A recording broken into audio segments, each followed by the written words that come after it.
Ladies and gentlemen, dear guests, welcome to the Deloitte Technology Fast 50 program show.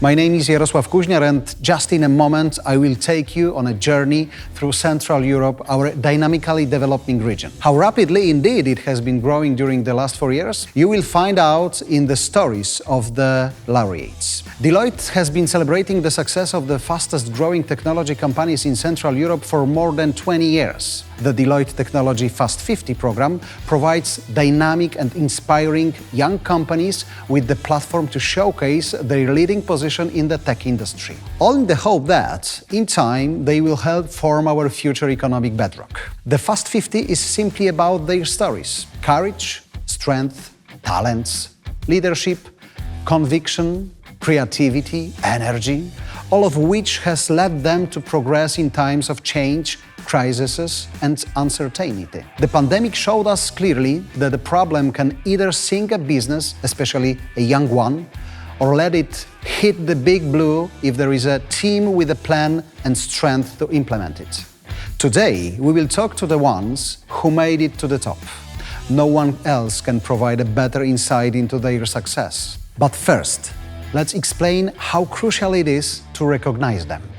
I will talk to Jaroslav Skvrna, CEO of Deloitte Central Europe, and Nir Chiński from Google Cloud, partners of the ranking. We will also hear some opinions from region's representatives. Later on, we will join Tomasz, Konik, clients and industries leader at Deloitte Central Europe, to describe the Fast 50, a unique program that ranks 50 fast-growing technology companies.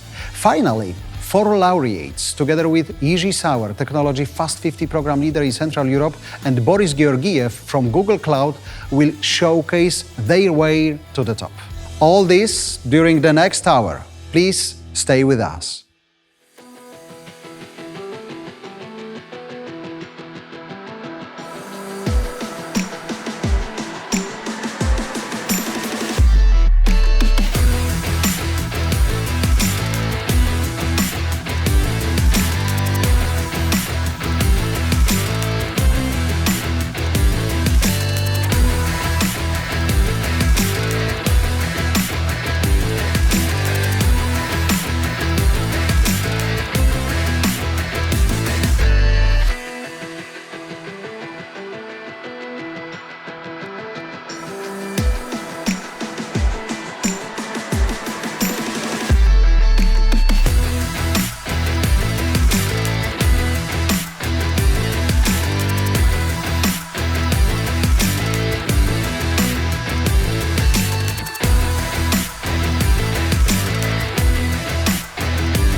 Local companies change the world around us every day. During the pandemic, it's plain as day.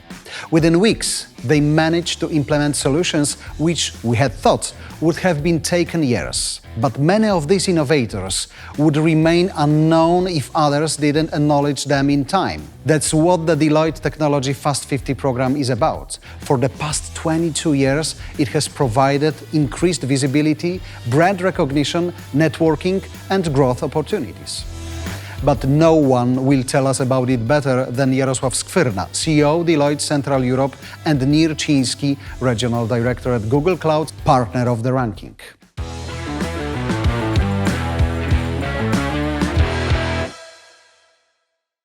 So thank you, guys. It's a huge pleasure to have you here in my show. Thank you for hosting us. The same pleasure. So, Jarek, you've been a big supporter of Technology Fast 50 program. Do you have some professional but personal memories from that? It's almost unbelievable that it's already the 22nd year which Fast 50 is here. And the professional memories is when I look at right now where we are, and when I look at where we've been like 15 years back, I see like really tremendous change in the way how big companies and how innovative companies are now ready for it. First, how companies like ours are able to make alliances with the companies, and it was not the case in the past.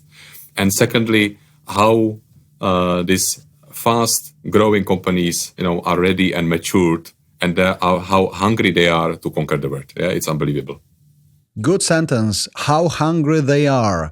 So we can see the same here in Poland. Even small companies, even companies which has only 3 years life on the market, are very hungry for more and bigger numbers. And Jarek, in the past, they've been hungry to maybe conquer, the region or conquer the country.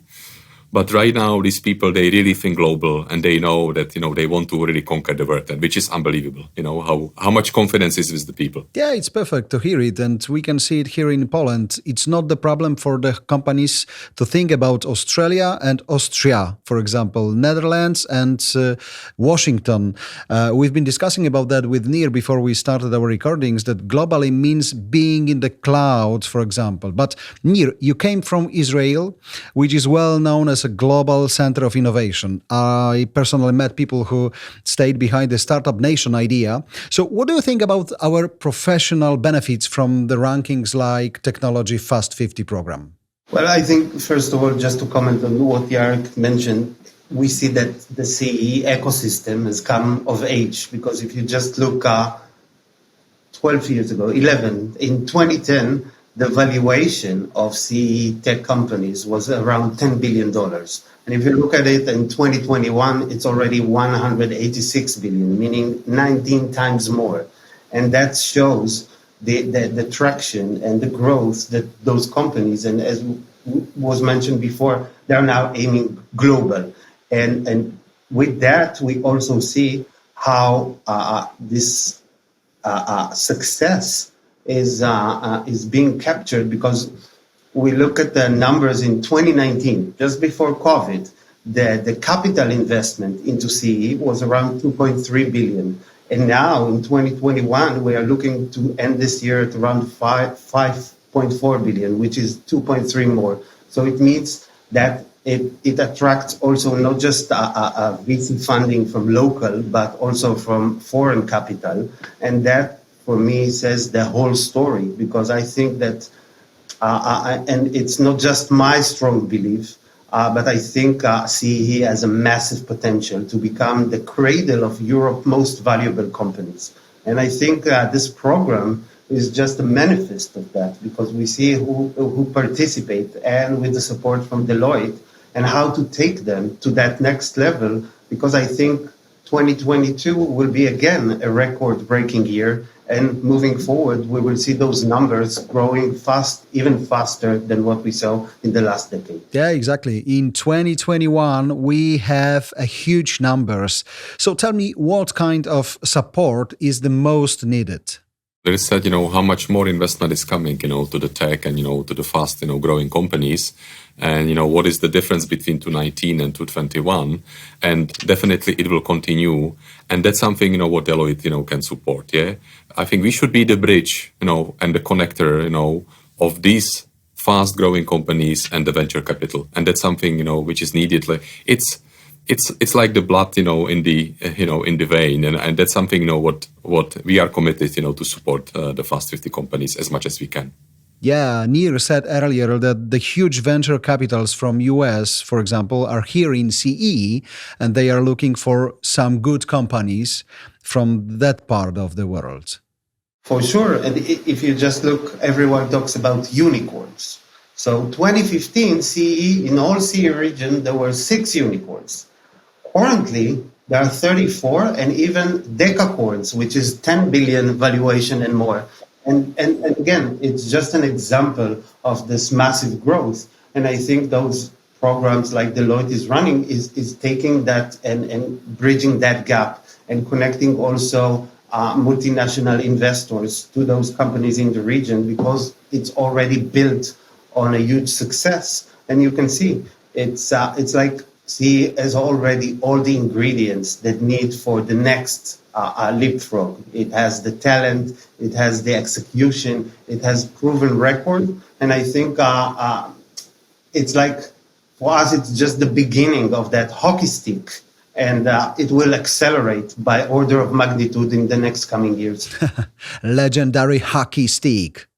Just for your imagination, even Deloitte becomes more and more global. Yeah, so we are really focusing on large multinationals, and obviously with that we know how to work with them. Yeah, and that's exactly again what we are able to bring on the table. How to get the fast moving companies with this big institutional multinational companies, so that they connect between themselves. Sometimes we can help, but many times, and that's happening, these teams we can get on board, and it can be part of our offerings for the future, and that's also happening all the time. I have the next question to you, Nir. As we've been talking about learnings from each other and finding synergies, you are responsible for a business growth across Central and Eastern Europe, Africa, and the Middle East. How do you access Central Europe tech startups and companies on the global scale? Well, I think, again, those numbers that I spoke about showing that, and I think that it has like a snowball effect, because the success of those unicorns or decacorns is producing talent, and that goes on funding the next generation of innovation and new companies. And again, with the help of companies like Deloitte, it tracks VCs, it tracks global companies, and everyone wants to connect to this talent and to move that forward. The overused term of hockey stick, but it's so right for this region now, because we know that the acceleration that we saw in the last 10 years, it will just grow in order of magnitude for the next 10 years. And I don't think we'll even need to wait 10 years, because, again, looking at near future, 2025, it's expected to have around 100 unicorns already in the region, and a lot of fundings that comes to that.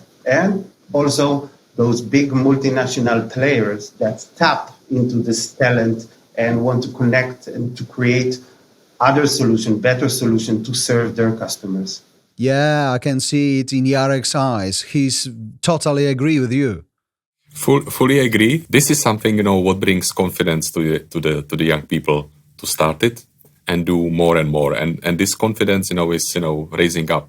I just like to say something which is kind of similar. Maybe you recall how the Britpop started in UK, yeah, and you have first, second group, and then it starts, and then it creates massive industry, and it's the same here, and you see that there is a lot of confidence and creating a lot of new fast growing companies. Yeah, I think that it's very important. For example, for a company like Booksy, Stefan Batory from Booksy started this company here in Poland. Then he moved to US, and he's operating from Silicon Valley. And we've been talking about that here in that studio when he was in Warsaw for a couple of days. he is very happy looking at his friends leaving the company and opening new businesses. And today, we didn't talk so much about COVID, and it's obviously unfortunate on one way, but at the same time, technology and the COVID, it catalyzed the way, how companies are working, yeah? In the past, you've been thinking, unless I have a seat, in Silicon Valley, I cannot do it. So just take a look on us. Jaroslav is in Prague, you are in Tel Aviv, I'm sitting here in Voice House Studio in Warsaw. So the last question to you, Nir. What are the key trends from your perspective in the tech startups compared to different locations? Those successes or past successes, and we can take a few examples like Allegro, that people from Allegro created Belt and Fundia, and people from early days of Skype created Bolt and Planet OS and other very successful one. And when you see that, this funding is, in the beginning, it starts with raising seed money from local players, but then this attraction goes to the global players, and that they want to invest more and more in this region. And I think that this underpins whatever coming next, and when we will see that again snowball effect coming into materializing and making sure that this talent is also not just kept in the region but growing faster and faster. And that's why I think currently CE is in the highest position to be really the cradle of Europe for most valuable companies, because of all those ingredients, because of that maturity of that market, and that it's already been proven. And as Jarek mentioned, it creates the trust that is needed, not just for the founders to go and do something new, but also for the large investment to come into the region and fuel that flywheel that is just accelerating as we speak. Yeah, but sometimes everything is about the mindset. In Tel Aviv, it's obvious that people think like fail is to win. It's not typical answer here in Central Europe. But you have to remember, Israel wasn't born as a startup nation, okay? And this is the exact snowball effect. It creates that trust. It creates that mindset that yes, we can, and failure is actually a part of success. And if you talk to any VC and you will ask them, will you dismiss a founder that already failed? They will tell you the opposite. If he comes again and do it, he probably learned a lot of lessons from his previous experience. And that's why we want to bet on him, because let's admit it, you need to be a bit crazy to go over and over again and from the beginning through this whole journey. And actually, VCs like people that learn from the experience. Last question to you, Jarek. What these young and innovative companies bring to the market that big companies simply cannot do? It's a good question, Jarek. I think that what they bring, Nir already talked about, it's a confidence, and that's what they have. And I think what they bring flexibility, they bring agility, and what I really like to see, and what Israel has for some time, they bring the hunger to conquer the world. Yeah, and that's really nice to see. Yeah, we started from hunger, and now, close to the end, we are still hungry for more, bigger numbers. So it's good point.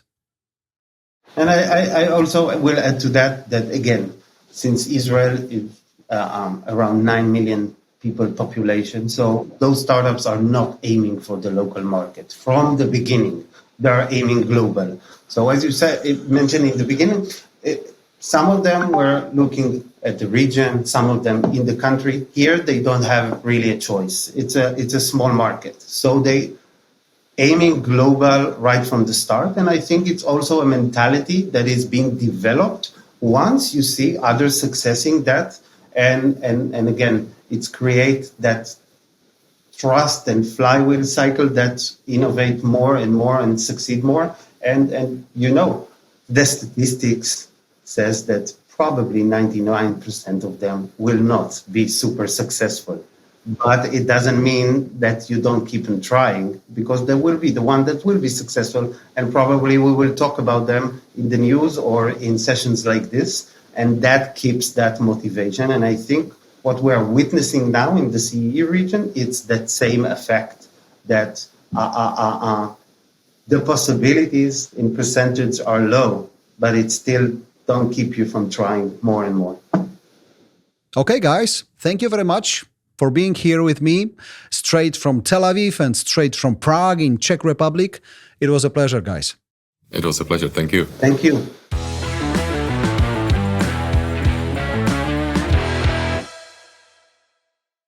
Let's also get to know the perspective of the representatives of individual regions who are closest to the companies. Dagmar Joder, representative of Slovakia.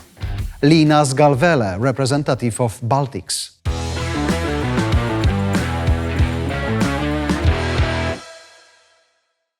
My name is Dagmar Joder, and I'm a partner at Deloitte Legal and co-leader of Fast 50 program in Slovakia. At the same time, I'm mentoring the technological startups in the Startup Accelerator. The technological community in Slovakia is very active and growing every year. In Fast 50 2021, we have had the highest registered number of the companies in the whole Slovakia history of the program. As a much smaller country than, for example, Poland or Czech Republic, Slovakia is the third most successful country, ranking with 5 companies in the main category.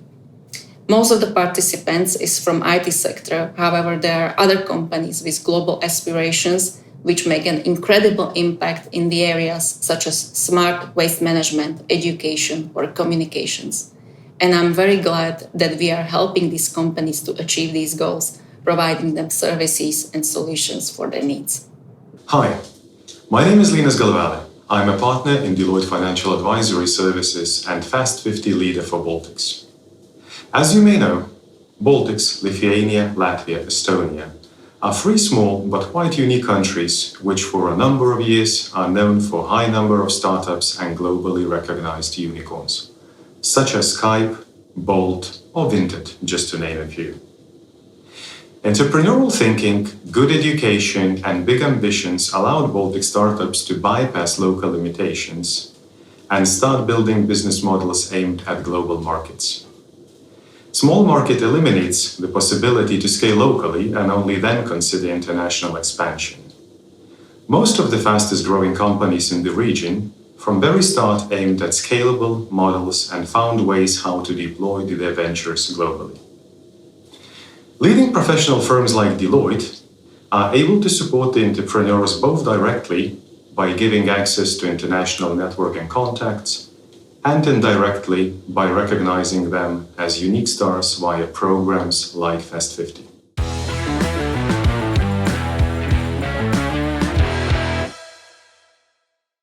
Nine countries, almost 450 applications, a record number of applications ever, 50 ranked companies. Let's meet those who made it to the top. Let me take you on a short journey across Central Europe.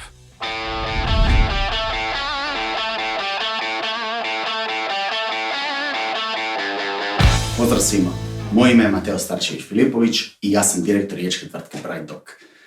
It's an extreme honor to be receiving the Deloitte's Growth Starts Award for Central Europe.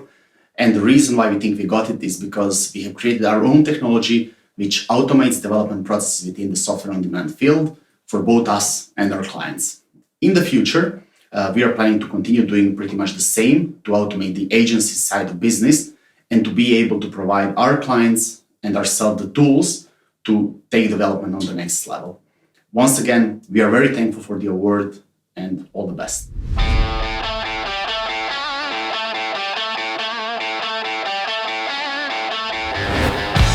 Ahojte, my name is Bohumil Pokštefl, but everyone calls me Bo. I'm the CEO of a social media tool called Contentino. We are bootstrapped, we are based in Slovakia, and we're trying to help the social media managers working in a team to tackle down their challenges.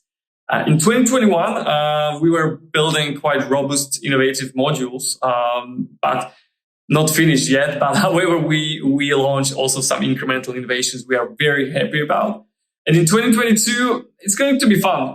We are going to launch quite innovative solutions and approaches, how we want to help the social media marketing professionals in this ever-changing social media marketing field. So we're looking forward to it. It's going to be fun. Ciao.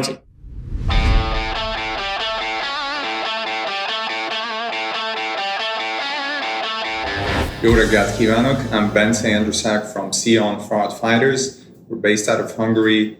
I'm one of the co-founders and I'm in charge of operations as of today. So we're deeply involved in the online fraud prevention industry. We help a massive amount of clients, operators, merchants out there to fight fraud on a daily basis. And the number one aspect of our solution that has fueled our growth over the past year has been opening up our top funnel by enabling customers to board into our tool in an automated fashion by offering a free trial period, which no other fraud prevention tools are doing at the moment. And this has been something massive for us. In terms of headcount, we've also scaled up from about 40 employees to 160 as of this week, which, as you can imagine, has been a massive scale up. And then looking out for the future, and our goals would definitely be to double down on the data enrichment capabilities, which in the fraud prevention space is our unique selling proposition. And furthermore, we want to double down on the product-led growth approach. As I've mentioned, we've already opened up our top funnel. We're going to be offering a freemium as well soon enough. And we are trying to shorten that time to value, which is quite unique in the fraud prevention space, trying to make our onboarding experience as frictionless as possible. So all of those fraud and risk managers out there, even if they're sitting in the middle of the night, we can actually provide a tool that they can get their hands on. We can start solving their issues.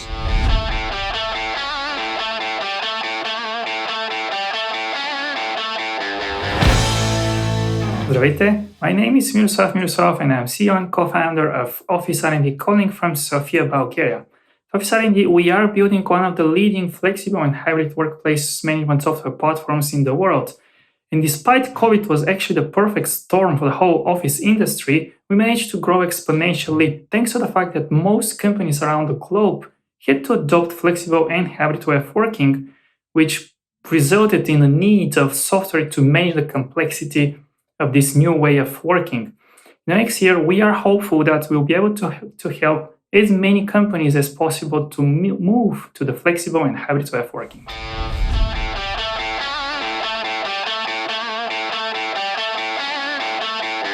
Živijo! My name is Marusha and I'm sales team lead at Zebra BI based in Slovenia. We are on the path to changing the data visualization industry.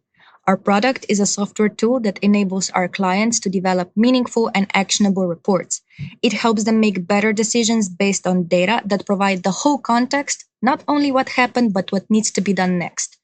In this new category, which we call actionable reporting, we have become a de facto leader and a trendsetter. This year, we have reached a milestone of 3 million euros annual recurring revenue. But looking at the market opportunity, we strongly believe we can continue doubling our business every year in the next 2 to 3 years. Make your data actionable with Zebra BI.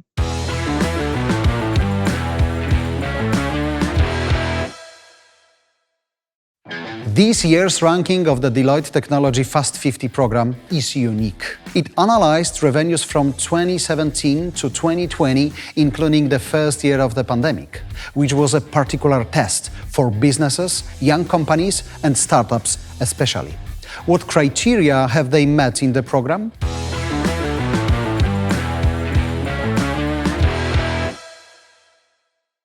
So, Tomek, when we are looking at the 2021 Technology Deloitte Fast 50 ranking, we can see huge numbers. My question is, why? The market is really hot, and I would say especially the technology, the market on the technology, on the new solution, actually it's extremely hot. Yeah, so I'm not surprised that especially these firms which are quite strong in technology and fueling with the market with some kind of the solution which are really on the top right now are growing. Yeah, seeing 40% of the grow, it's impressive. 40,000. Yeah, it's really impressive. But yeah, that's the trend, which we can observe right now at this market. You can see some special sectors which are growing the fastest? I would say that there are like a couple of them, but I would maybe name a few, which I'm a bit surprised, yeah, especially, and I will start with that one. I see that the public is, that for the last year, there was really the market which grow quite fast. And why? I think that this industry was not that advanced like in the past. So I think that the adoption of the new solutions, like, to that industry was needed. But still, this market actually opened up quite significantly. What we can observe that's basically the US and the UK which actually drove this growth. But it's the beginning of the digitalization path for the public market? I would say so, and I expect, like, looking what is like happening in Europe and in some of the countries, I would say that we have still room for improvement here and a really way to go. As a person living in one of the countries, I would expect that that would be going this direction for sure. When you are talking about the public markets and growing public markets, you mean healthcare? Not only, but I would say that the healthcare is an interesting one because healthcare was connected with the COVID situation for sure, yeah. And we all knew how we expected the vaccination when the vaccination will happen, what finally would be on the market. And by the way, that was really one of the probably the fastest vaccine which we got finally. So it happened actually quite efficient and successfully. At the same time, what I'm observing, that this sector is really adopting these new technologies like cloud, like big data, like advanced analytics, and that's I'm really happy to see it, yeah, because that's the solution which really solves like our daily problems, like identification of some of the illnesses which is happening right now, and I think that's really the good direction. Mm-hmm. When we can talk a little bit about the future for the companies like that in that ranking, what, from your perspective, will be the fuel for them? I think still that these companies and many of them they plan really to be global from the very beginning, yeah, and that's the necessity for me. Yeah, every market actually it's really like it's too small, yeah. So you need to actually really be able to conquer the whole market globally, and they are doing not only CEE but no. Okay. I mean like really globally, being really globally. And I'm happy to see it. Yeah, I think that like from the Polish perspective, it's a bit of the problem because we have big internal market. Yeah? So still some of the companies they are planning like first for the internal market and then to go outside, which I believe is a wrong strategy, frankly speaking, especially in this solution. You need to really plan from the very beginning, to be global. Okay, because the technology world change too fast. Yeah, and that's the second point, yeah, because many of these solutions, we see this ranking, but probably for the next ranking there will be the new e-commerce there, yeah, and you need to be able to reinvent yourself like at every moment of the time and really to think, what's next, because what you have right now, it's probably not sufficient, for the future. So we have technology, but maybe we can change our mindset to use the technology and be globally from the first steps. Yeah, I think it's like, we are talking about technology, but like for me, we haven't touched the artificial intelligence, but still I believe that, that everything starts here like from us, from the human beings. Yeah, so, if we'll be creative enough, open enough, to look for this solution, we'll find them. And the technology still, it's only a tool which we can actually use, and to deploy to solve some of the solutions, but that our human being problems, like issues which we would like to solve.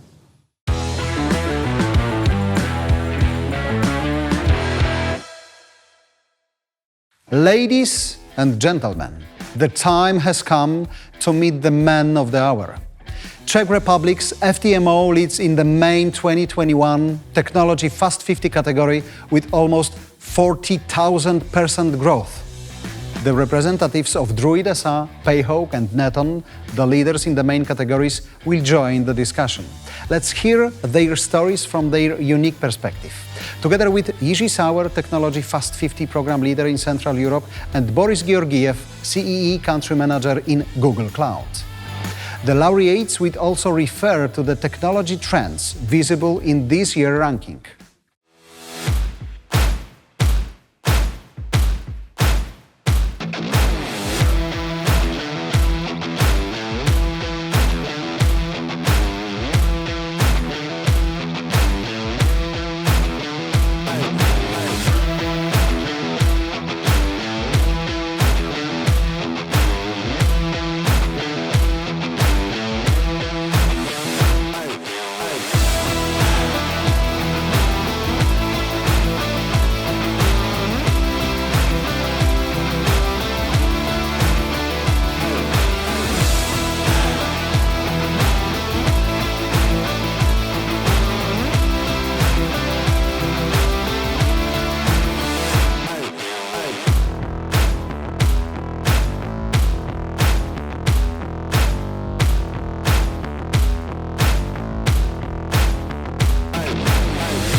we are in Spain, we are in Bulgaria, we are in Czech Republic, we are in Poland, in Warsaw, so we start our conversation. Jiri, let me ask you for the first, when we are looking at the numbers on that year of our ranking, it's perfect, it looks good. Yeah, Jarek, thank you, and thank you for having me. Yeah, you are right. This year's edition of the program is actually record-breaking. We got close to 500 applicants to the ranking. The winner of this year's edition achieved outstanding growth of 40,000%. Just imagine, the company is 400 times bigger than it used to be 4 years ago. Yeah, I have and to even write the it average on my growth paper, increasing. 40,000. Yeah, for 1,400, yeah. It's 4 and 4 zeros, actually. And also the quality of the ranking improved significantly. We got the companies from industries like fintech, biotech, software, and other industries that are pretty significant and on the growth. Yeah, but looking back, why? What do you think why the numbers are looking like that? It may be a combination. First, we try to make the program more popular and to really promote it. On the other hand, the Central European region, I believe we have much to offer globally. We have companies that are dedicated to artificial intelligence. We have Livio who deals with automation and everything. So we really have much to offer globally, and the companies, they not only develop software, but they are making major things for the global audience. Okay, as Jiri said, we have Livio. So Livio, feel free to welcome our viewers on the stage. Tell me something about your company. What are you doing? Yes, what I am doing. I'm a company which is in charge with artificial intelligence based on a chatbot platform. And that was my dream. That is my story, which I have started in 2018. And I think at that moment of time we are everywhere. We have 100 partners all over the world, and we have our clients in Australia, in Africa, in North America, in Europe, so in Middle East. So I'm extremely happy and confident regarding the evolution of DRUID. Yeah, congratulations! I can see it. But as you said, you started 2018, and after 3 years, you have 100 clients all over the world, yeah? Yes, it is, yes. I left my previous company and I sold it in 2017. It was a big company. It was around 500 employees, building maybe the most popular ERP in the region. Charisma was implemented in 50 countries all over the world, in the UK, and so especially in the financial sector. And then I need for a while, like half a year, to forget what I know. That was my major goal before to start DRUID. It was very important because I was a CEO for 20 plus years, and then I was so connected to Charisma. And I said it would be very difficult to start another story. And for this, I was in US for a couple of months, staying alone without my family, just only forget everything I know, saying the previous company was to do today better, exactly the same thing as yesterday, but in a better way, to grow from N to N plus 1. And then to start DRUID to grow from 0 to 1. It was a different story. It was a different way to motivate my colleagues. Fortunately, part of, myself as well. I was motivated in general. And let's say ignoring the competition and everything, I didn't know too much about the competition, what it is already done in the world. I said, now, if I will know all in details what is done, I will never start this company. But so I started in 2018. But I think that is very nice tourism claim for US. Come to us and forget everything. Yes, because it was necessary not to be, with my previous colleagues, my friends, my family, everybody said my ego was already satisfied with my previous company. Financial point of view, I was okay. So there is a lot of reasons not to start again another story and another journey. But I'm extremely happy and I'm fantastic motivated. Also, even I have, in the previous period, I grew up a daughter for 30, she is 35 years, but now I have a daughter for just only 2 years. So I started in order to feel much younger than I was.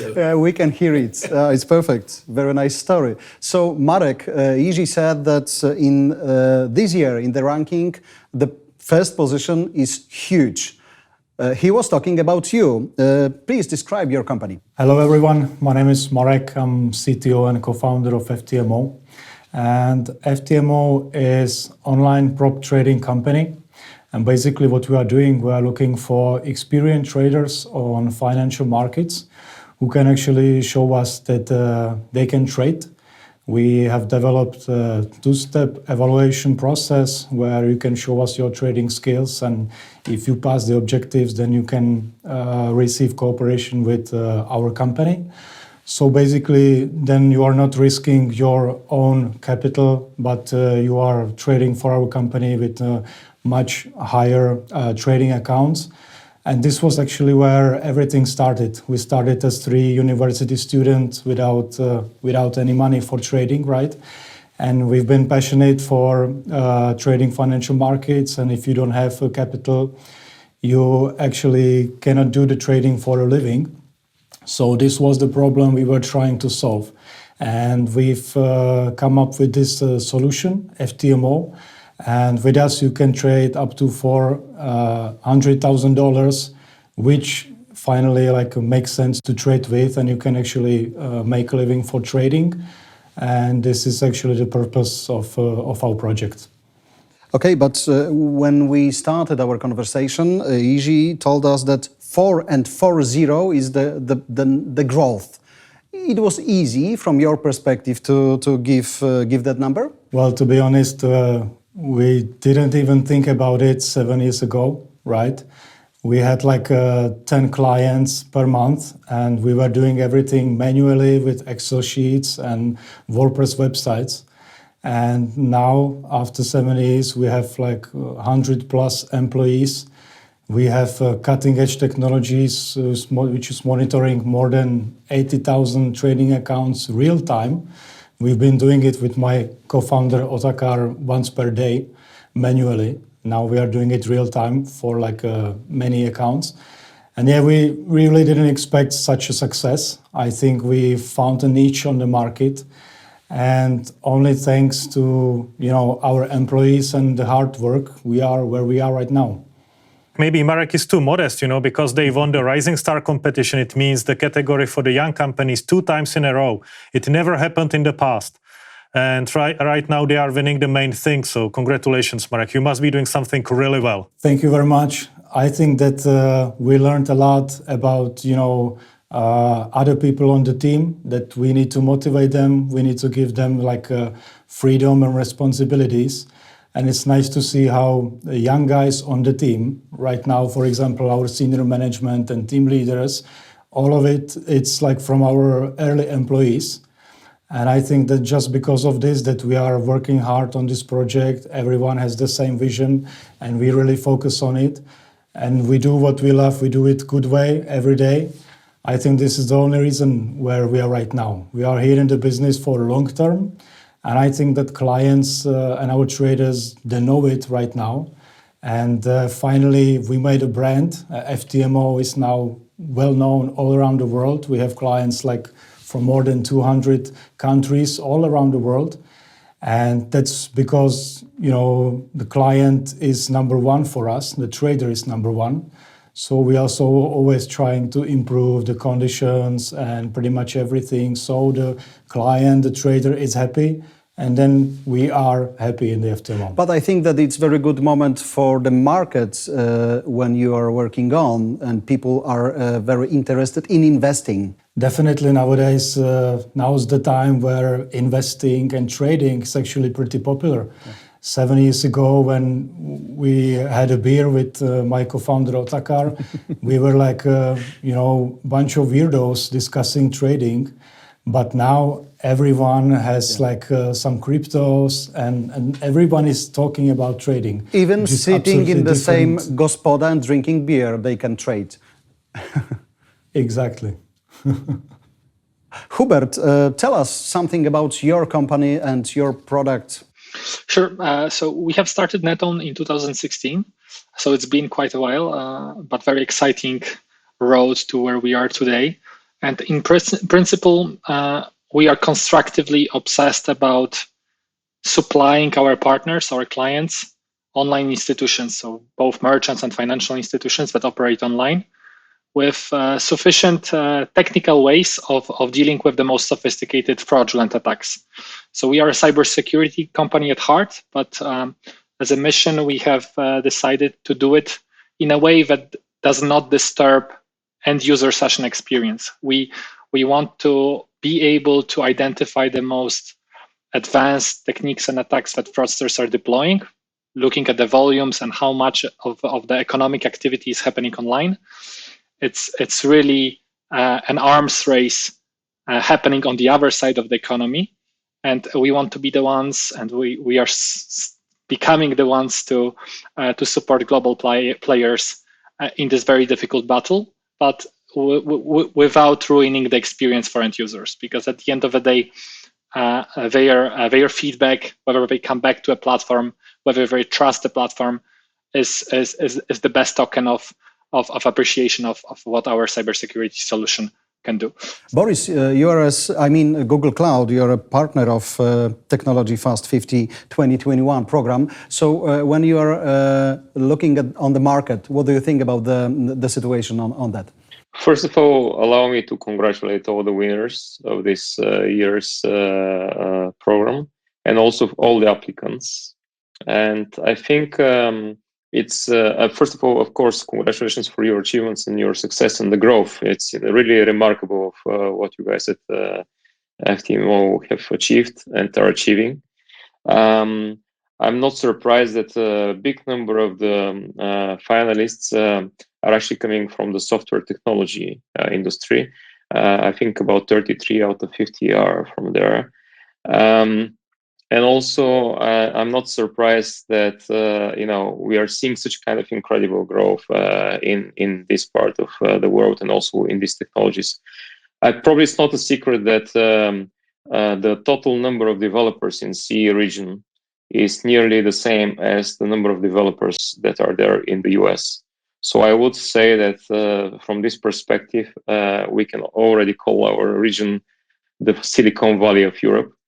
And I think with everything that we see lately, with the number of IPOs, the number of unicorns, the number of successful global companies that are coming from CE, we can already see that this is not something incidental, it's a trend, and we see more and more companies from this part of the world succeeding and providing global services.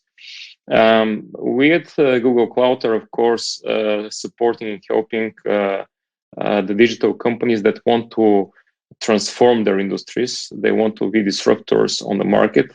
And with our knowledge for so many years, with the technologies that we are using internally for our own services and the ones that we provide to our consumers, a few years ago, we decided to, commercialize all these products. And we are now providing the same environment, the same infrastructure, the same platform for everyone who wants to innovate and who wants to grow. And I think lately, especially with COVID, we're seeing this big wave of companies who are investing into, innovation and transforming the way, things are done. Even having this conversation with you over this platform now, instead of a studio, is a good example of how things are changing because of COVID. So we see a great opportunity, and our team is helping many of these large and starting companies from this region to thrive and to succeed with their ideas and with their concepts. I will back to you with the ideas, but later during our event. But now, Konstantin, it's your moment. So tell us, describe us, please, your company. Sure. My name is Konstantin. I'm the CFO and one of the co-founders of Payhawk. Payhawk is an expense management platform that serves businesses and help them manage their spend. Through our platform, businesses can easily issue company cards to employees, they can set budgets and approval workflows, and they can manage and pay through bank transfers, accounts payable, and also reimburse out-of-pocket expenses to employees.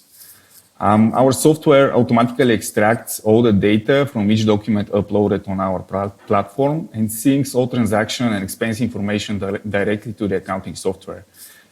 This ultimately results in saving finance and accounting teams valuable time and also allows them to have real-time visibility and control over company spend. We actually started the company in 2018. Me and the other two co-founders, we used to work together for another Bulgarian tech company that got acquired by a US-listed company. So working there obviously gave us unique experience and the confidence that we can build a great company ourselves. Christo, who is our CEO and one of the other co-founders, had experienced firsthand that managing software subscriptions in a big enterprise can be very hard, and a lot of times companies actually pay for licenses and software that they barely use. So the initial idea of Payhawk was to try to solve this problem. However, after lots and lots of interviews with potential customers, we quickly identified a bigger market. And this bigger market is the company spend and the payments in general, which are not very well managed and served by banks and existing products on the market. And this is true especially for small and medium enterprises and even larger enterprises where we decided we wanted to focus. So the journey so far has been filled with a lot of challenges that we had to overcome. So for starters, none of us is coming from the payments or the cards industry. So we had to learn everything and we had to basically understand how this sector works from day one. However, we were feeling pretty confident that we can do that and we can build the best product out there on the market while focusing on also making a very profitable business model. And I believe we have done so. So hopefully the best journey is yet to come for us. Oh, I hope so, and my fingers crossed. But you said that you started 2018 with your teammates, but after a couple of years, what is the biggest lesson learned? Well, there are a lot of lessons learned throughout. I mean, we've only been for 3 years in this market, but there a lot of lessons that we learned. I mean, probably the first one and that we learned very early on is we need to be very agile and flexible. And we need to experiment and iterate on our product and on our strategy constantly. I mean, your worst enemy, especially when building a startup, is having a fixed mindset and resistance to change and iterate. And then the second lesson that we learned very early on also is don't let competitors intimidate you. I mean, when we first started, our competitors had teams and funding that was times what we had at that moment. And at first this feels a bit devastating, but then after we did a thorough research and analysis on the market, we quickly came to the conclusion that none of our competitors had hit a good market niche yet. And that the product capabilities were not very impressive, even with the funding and the teams that they have put together. So this actually fueled us even more, and our desire and drive to build the best solution on the market was pretty strong after we did this analysis. And then the last thing would be to actually find the investors and advisors that are fully vested in your company and they help you. We've been lucky enough to have an amazing investors and advisors in our journey so far. That were engaged from day one and have helped us every step of the way of our journey. And to be honest, we wouldn't have gotten so far without their continuous support. So getting a big paycheck from an investor feels great, but having investors on the cap table that are fully vested in your company and can help you in every single aspect imaginable is essential for your success. So it's not only money, but the knowledge they bring to your company. Exactly, yeah. So, Liviu, I'm in love with your story from the beginning of our conversation. Tell me, what kind of advice do you have to give the other growing companies within tech in CE? Yes, I should give 3 advices. One is for let's say like for a startup, first to find financial investment. You need a financial investment to start a company, to grow. Second, to have a very predictable evolution of your product, to see exactly how the product will evaluate, to be very smart, not very abstract. And the third, to have a story, to motivate the people, to motivate the client. I think these three elements are very important. Financial investment, predictable, and the story. But what is nice, you are working on the technology market, but sometimes, in general, technology, where is the story? But you have a story in your companies. The story is to, first of all, in order to create a good team, devoted team, not to have limits, it's important that the story to motivate them. Otherwise, you cannot success. More than this, also for the clients, you have to tell the story to understand why you are doing that product. Not only to tell about the price, benefits of the product, but to tell exactly why you have done this. Yeah. To have a very, let's say, a nice and very motivated story, which I believe a lot. For example, I have at that moment 60 people, and I know that the maturity of my team and their devotion is the key of the success. But you ask today what I have learned in these 2-3 years. And I should say that what I learned more than before is to be humble. And second, that the client are more literate than us, are smarter than us. That we have to learn from the clients and not we have to learn the clients. And these two principles, I think, are like a culture of DRUID. Yeah, it was nice that I can... Jiri, I was looking directly to you when Liviu was speaking, and I saw your reaction. Yeah, what I wanted to say, Jarek, Liviu, and Liviu, thank you very much for that point. Really, from day one, dream big.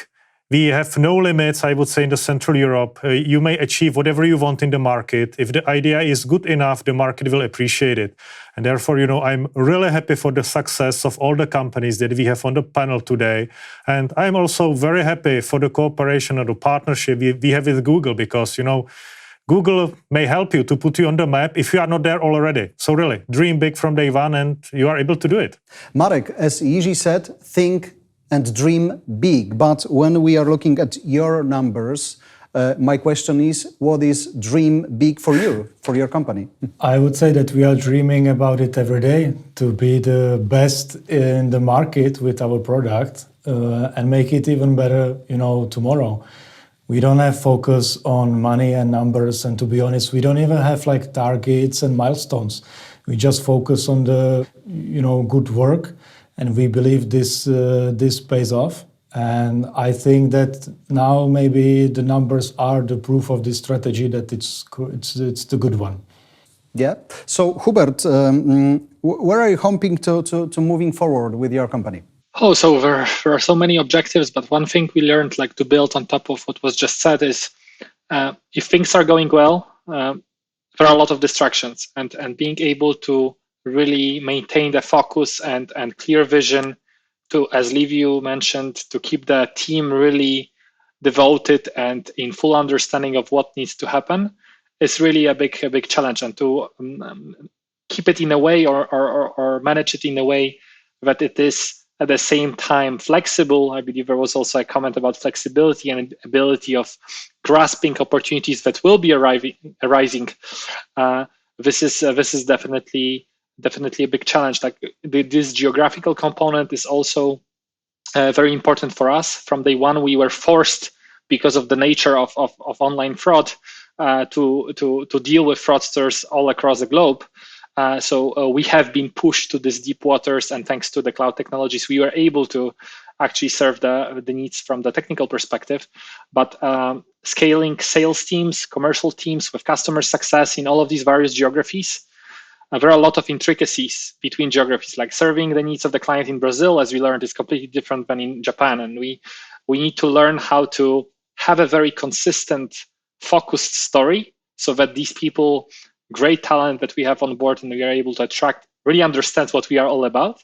But at the same time, be flexible enough to address the opportunities that happen. One last comment I wanted to mention, and I'm not sure if it's very specific to Poland, me being Polish. We tend not to speak, or at least we've been learning how to speak more about mistakes and failures. I believe our American colleagues are much better at this. Yeah. Probably this meeting, if we were doing it in Silicon Valley, it will be mostly about like, what did you learn about the major failures? We have time. and having and actually being truthful to yourself and to your team, and take the great power and learning from each mistake you make as a team.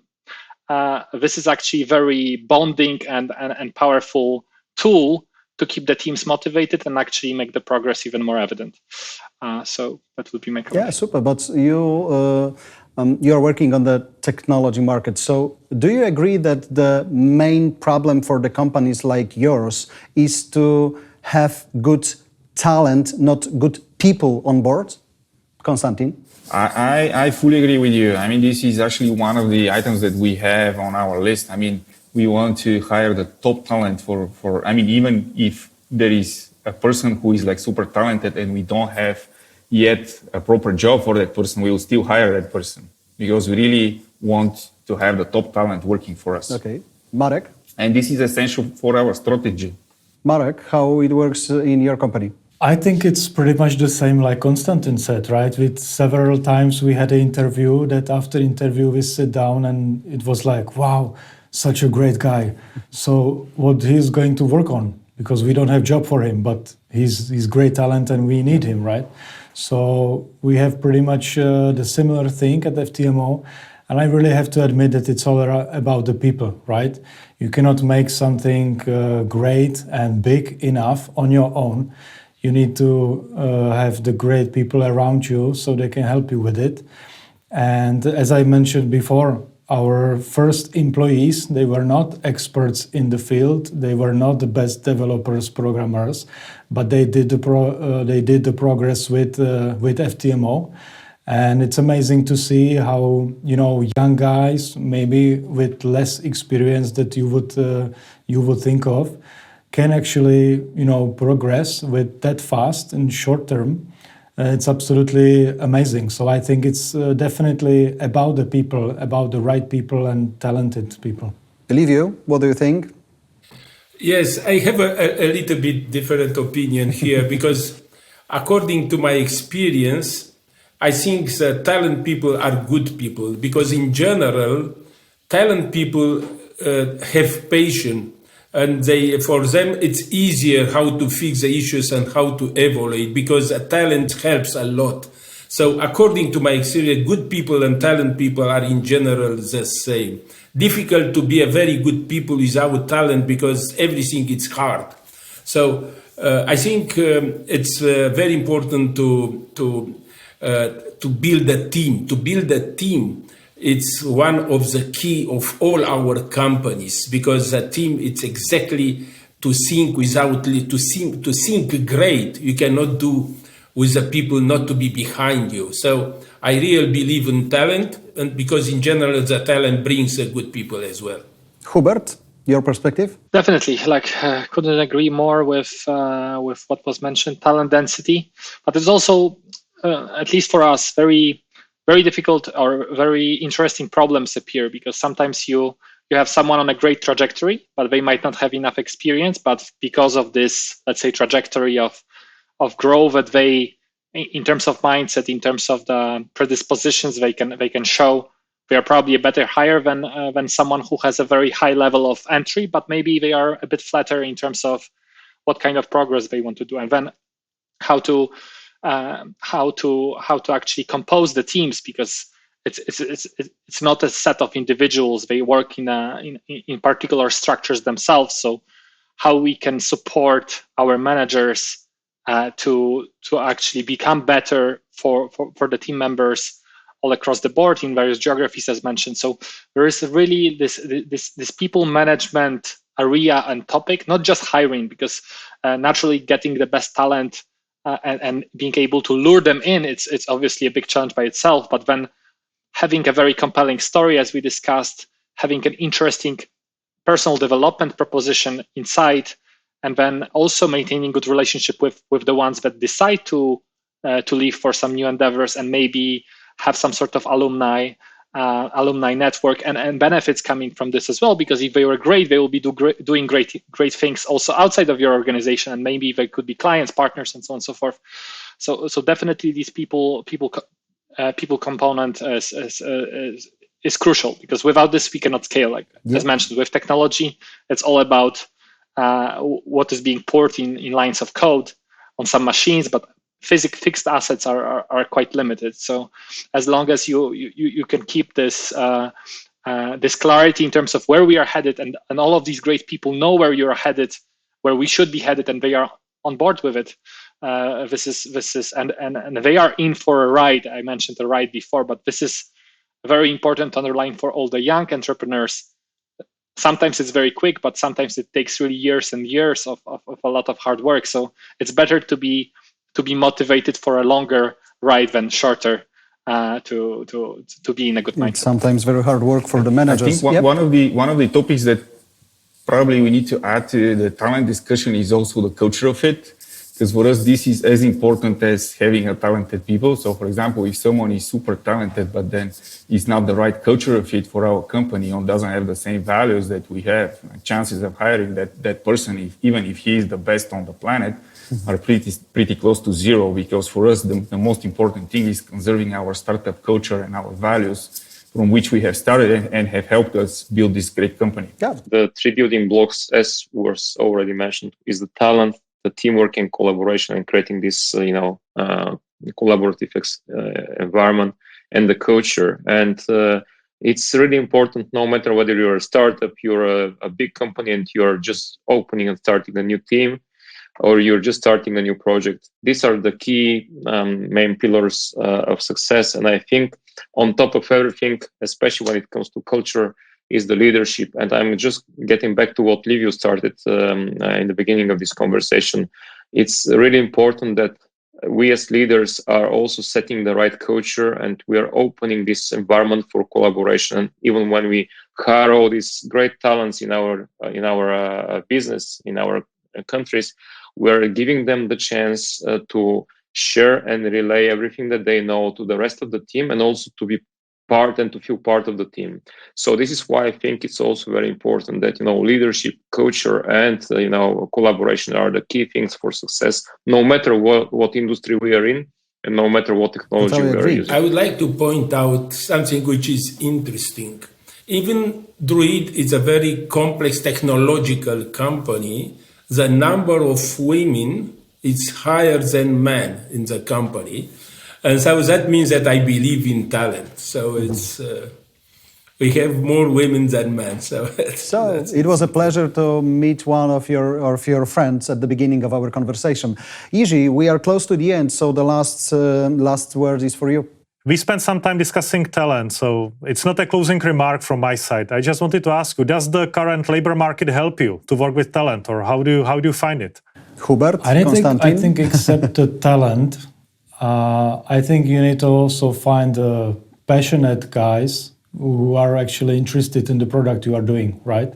This is also very important for the success, because if you have like the most talented guy in the office, but he doesn't care about the product, it's then pretty much useless. But if you find, let's say, average Joes, but they are super passionate about what you are doing, I think this is like much better.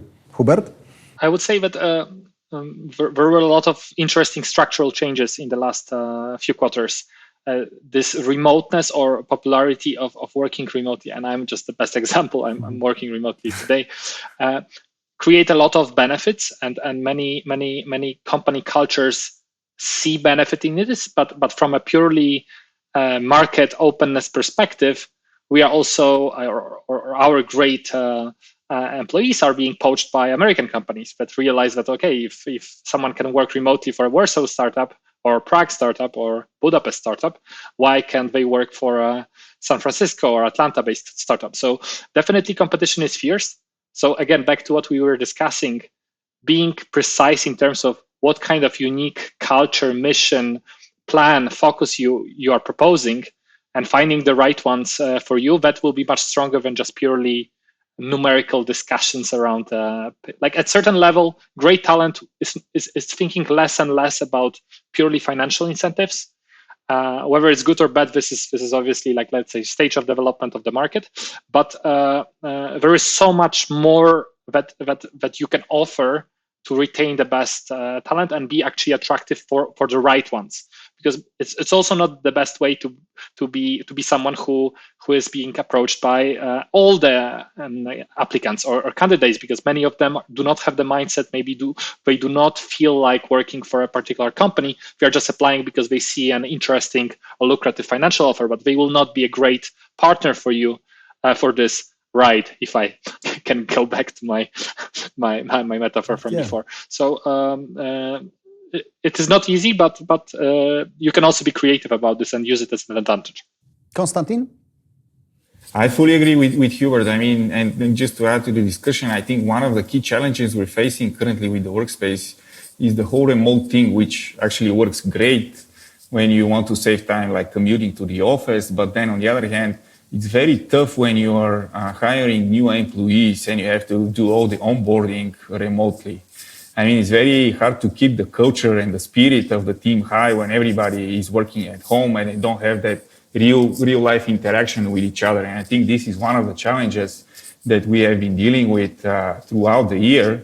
Hopefully from next year, things will start to get back to normal. And by normal, I mean that people can actually come to the office whenever they want, and we can have like a get together, like some event offsite or something like that, in order for us to, give proper onboarding to new hires, but also to cultivate and to really build our culture.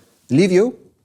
Yes, my opinion is that working remote brings the quality of the task of the people, because they have to manage themselves. They cannot ask everybody in the office who is smarter or he knows more. That means that the process of self-service is higher, and these are very strong benefits regarding the quality of task and also in general the quality of what you provide. Of course, sometimes you have to I'm for a mix way to work. Sometimes at least 1 or 2 days a week should be in the office in order to have a face-to-face. But I think it's very important that the self-service process it's growing up, and this is extremely important. Yeah. So thank you very much for your answers, Jiri. It's the end. So if you want to sum up the discussion, feel free. I'm very happy to have representatives of such successful companies together today at the panel. So, gentlemen, thank you very much. Congratulations to your success. And I believe you are going to be a motivation for another round of founders and another round of companies to be, let's say, at least as successful as you are. It's well-deserved, and thank you for participation in the program. And I would like to thank Google Cloud for partnering and supporting the program to be even bigger and more successful. Mm-hmm. Yeah, Livio. Thank you. Thank you, Skvrna. Thank you. Thank you very much. You.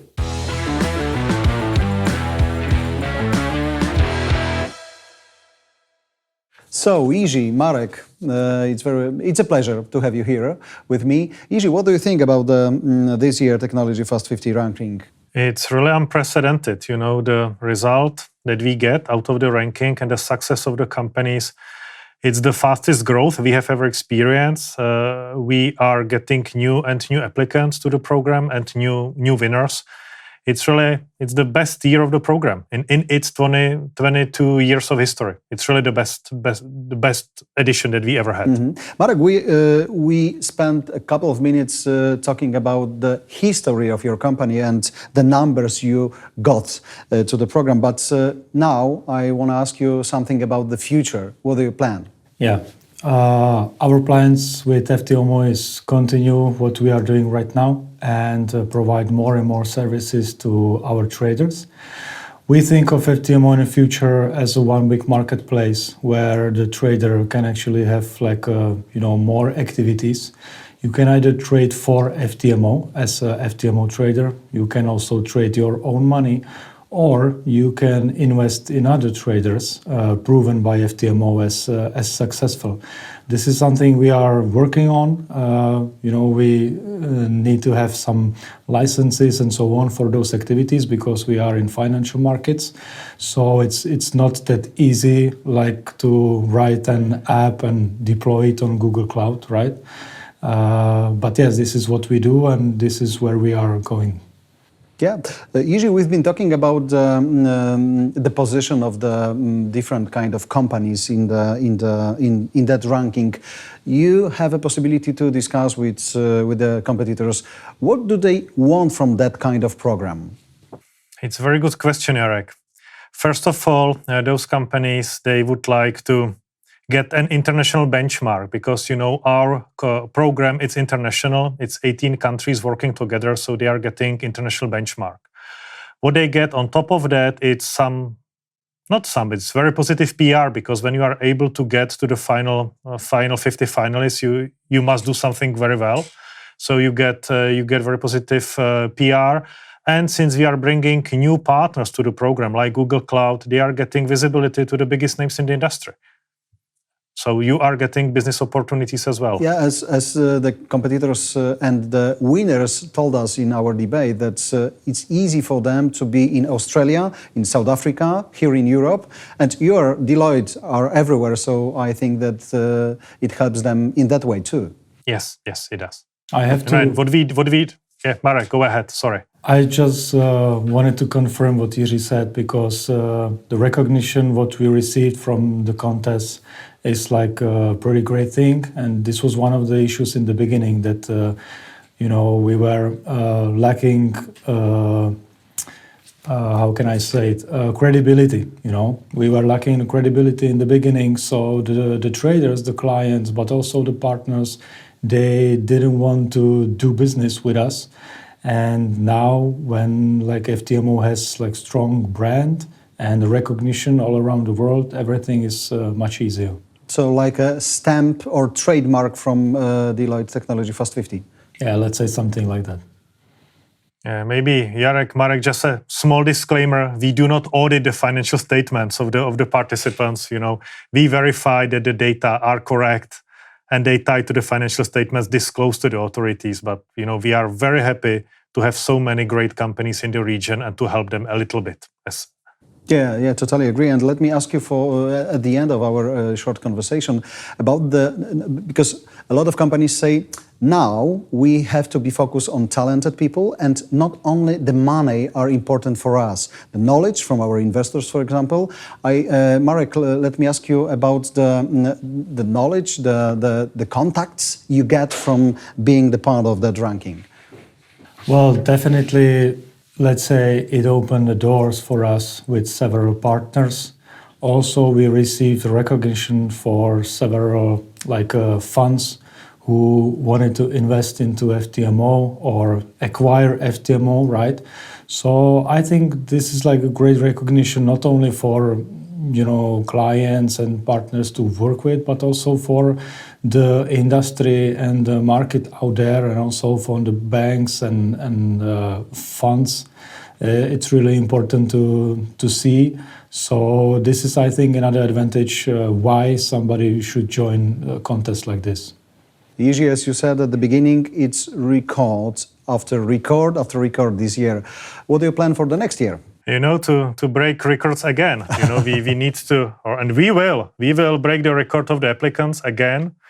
We would love to have companies like FTMO, but what we really focus on at the moment and in the future, both in all the countries, we would like to build even more connected communities. It means, we would like to get people together to share the experience, because believe me or not, sometimes the most lonely job on the planet is being CEO of your very own company. So we would like to provide a safe space to people to discuss what they need to discuss, and sometimes also to know that they are not there alone, that other companies and other founders may have the very same issues, and they may help each other. And if Deloitte may bring some insight to the table, it's even better. Super. Thank you very much for the conversation. Congratulations, Marek, again. Jiri, thank you very much. Marek.